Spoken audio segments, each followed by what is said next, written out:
Hello again, ganda ka-chika life. Kumusta po kayo mga ka-chika? Heto na naman po tayo para sa ating panibagong showbiz update. Ngunit bago po tayo magpatuloy, gusto ko lamang po kayong pasalamatan sa patuloy niyo pong pagsuporta, lalong-lalo na po sa patuloy niyo pong pagtitiwala sa channel na to. Maraming salamat po mga ka-chika.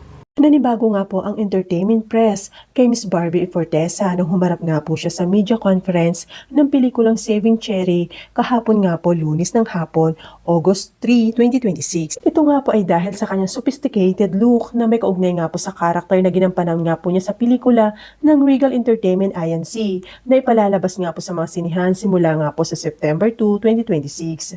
Samantala ang Shake, Rattle and Roll 9 nga po official entry nga po sa Metro Manila Film Festival 2007 ang unang proyekto nga po ni Miss Barbie sa Regal. Kaya naman po ang Saving Cherry nga po ang tinuturing niyang comeback movie sa nabanggit nga po ng movie company. Wildest Virgin ang pagsasalarawan nga po ni Miss Barbie sa kanyang wild role sa Saving Cherry na kakaiba nga po sa lahat ng mga dating karakter na ginampanan nga po nito. Saan nga po ni Miss Barbie ay played the role of Cherry. Ang role ko po dito ay am the wildest virgin you will ever see. She is the wildest woman I ever portrayed to death. Siya yung wildest and most freeing. Lahat nga po yun ay pinagpapasalamat ko kay Direk Ivan. Kasi not just yung role ko pero yung freedom of approaching every scenes. Binigyan niya kaming lahat ng buong laya as to how we understood every scenes. Nakinig siya sa amin. He is really a good captain. I-unleash ko lang po yung wild side ko. Yun lang, actually ang saya kasi aminin naman po natin hindi naman po lahat kapag mabait, mabait. So hindi ko rin akalain na meron din akong ganoong side. Wild pero may dahilan, may lalim. And most of all, so para ito yung most mature role ko po because we will tackle about marriage. Ito yung role ko na kasal na ako kaagad-agad. May kaugnayan nga po sa pagtataksil ang kwento ng pelikula na pinagbibidahan nga po ni Miss Barbie. Matapang pa nga. At nagmura po pero syempre hindi ko na po babanggit yung pagmumura dito Ang reaction nga po ito ni Miss Barbie sa tanong nga po, do cheaters deserve a second chance? Samantala sina Miss Mikey Quintos nga po ay si Bonifacio, Sasa Girl at Mika Salamanca ang mga gumaganap nga po na kaibigan ni Miss Barbie sa Saving Cherry. Si Mr. Khalil Ramos naman po ang asawa niya sa pelikula. Para maging komportable at makilala ng husto ang isa't isa, niyaya nga po ni Miss Mikey sa bahay niya sina Miss Barbie, Sasa, AC at Mika pagkatapos nga po ng look test nila para sa Saving Cherry. Nag-inuman nga daw po sila at doon na nga po nag-umpisa ang kanilang malalim na pagkakaibigan. Samantala, dumako naman po tayo sa iba nating showbiz update. Sa kabila nga po ng tinatamasang tagumpay sa larangan nga po ng sport, sinisiguro nga po ni Miss Alice Yala na napapanatili nga po niya nakatapak ang kanyang mga paa sa lupa. Itinuturing na nga po siya ngayong superstar sa buong mundo bilang isang tennis player na ilang beses na nga po nakatikim ng kampyonado. Kamakailan lamang po ay natalo niya ang 4-time Grand Slam champion na si Naomi Osaka matapos ang kanilang bakbakan sa Mubadala SDC Open Semifinals. Dito nga po niya na-secure ang kanyang unang WTA 500 final and second tour level final overall. She definitely has aura and she definitely has power. I can tell you, I remember watching her finals in the Australians Open and also in the US Open. So really a great experience to share the court with her. And I'm really happy that I was able to produce that level against her. Ang pahayag nga po ng Filipina tennis star sa interview nga po ng tennis channels. Sa tanong nga po kung ano ang kanyang mindset sa mga tinatawag na high pressure matches. I try to do best what I can control. So whatever I can control, I try to do my 100%.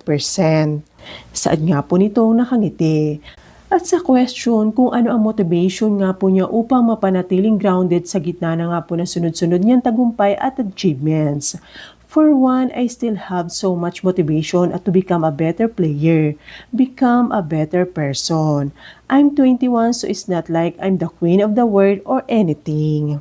Another thing is that the tennis is a such humbling sport. Another thing is I look back on how I've come and where I've come from and I've come along what they say another thing that keeps me grounded. Sad nga pong muli ito ng dalaga na nakangiti. Dagdag pa nga po ni Miss Alex, my family keeps me grounded. My team keeps me grounded. Every error I hit on the courts keeps me grounded.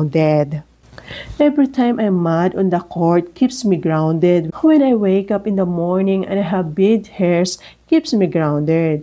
There's so many things that keep you grounded. Salaysay nga po ito ng dalaga. Samantala, dumako naman po tayo sa pinakahuli nating showbiz update. Ito po ang kaklaruhin ko lang po. Hindi po totoo itong mga chismis or mga itong naglalabasan nga po na may jowa nga pong afam si Miss Bel Mariano. Dahil nga po pinagpepiestaan nga po kasi ngayon sa social media ang isang larawan nga po kung saan ay kasama nga po ng actress-singer ang sinasabing boyfriend nga po nito. Isang user nga pong nag-post sa Reddit ng resibo ng group picture nga po at dito nga po ay makikita na tila nasa isang restaurant nga po sila. Nakaupo nga po si Miss Bel Mariano habang ang hinihinalang boyfriend nga po niya ay nakatayo.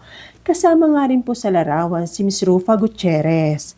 Caption nga po ng Redditor, Bel Mariano rumor boyfriend at naka-encircle nga po ang guy sa photo, gayon din nga po si Miss Bel Mariano. Sad pa nga po nito sa isa pang caption, ilang beses nga daw po napapansin ng mga fans na nag-unfollow at unfollowan daw po yung dalawa sa IG dahil may LQ.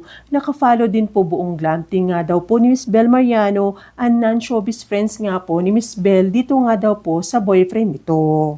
Umani nga po agad ito ng sari-saring reaksyon at may mga nagkomento pa na gwapo nga raw po ang foreigner. Ngunit marami nga po nagdududa naman kung totoo bang boyfriend nga po ni Miss Bel Mariano ang guy dahil magkalayo nga po sila na actress sa photo at wala namang kahit anong senyalis nga po na magkarelasyon sila. Inuulit ko nga po ito nga po ay isang fake news. Ang daming fake news. Please be more discerning when reading online gossip. Many of these trolls are launching smear campaigns, running false story to sway public opinion. Kaya naman po maging mamatsyag po tayo at wag po maniniwala agad-agad sa mga fake news nga po na lumalabas. Thank you for watching.